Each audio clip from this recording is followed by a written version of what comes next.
Çıktılar mı? Çıktılar değil mi? Tamam aşkım ben de Kemal abiyle konuştum. Yarın sabah 11 gibi gelecek. Bir bakacak camlara mamlara onun dediği yerlere. İşte Çılgın Limanı'nda yolladım onu tipleyin diyor. Tipleyin onu diyor, görüntü diyor. Okey'de çıkıyor herhalde. Ben de değil dedim bilmiyorum. Ben dedim Kemal abi dedim anlaşırsak dedim hangi dediklerimizde ağustos'a kadar kalmamız lazım çocukların okulu. Yoksa dedim yani belediye sınırımız lazım. Ev bulmamız lazım. Arkadaşlar sonra. Benim yarın evim kontrol edeyim dedi ona göre dedi işte dedi işte satarsam dedi gelip bakmaları lazım. Yani niye nem oluyor çünkü havalandırmıyor musunuz falan. Her çocukların camın oraları falan filan hep nem olmuş doğaçlı falan da biliyor musun?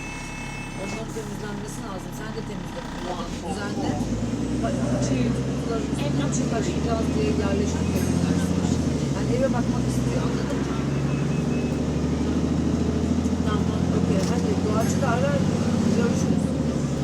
Hadi bay bay. Dikkat et dağıtmasın hiçbir yere. Bay.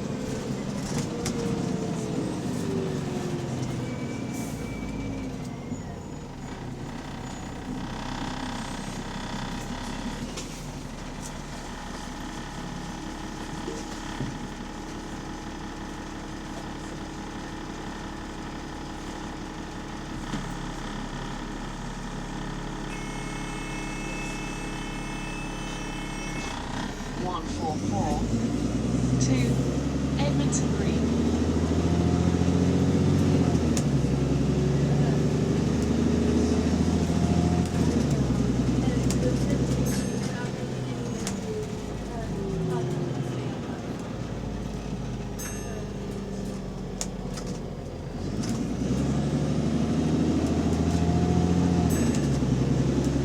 White Hart Lane.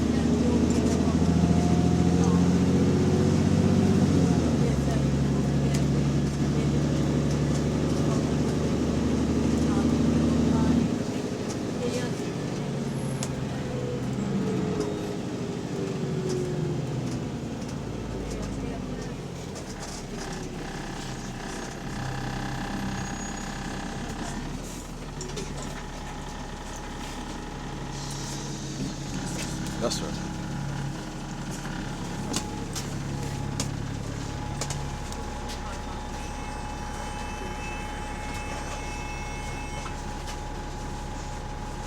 One four four to Edmonton Green.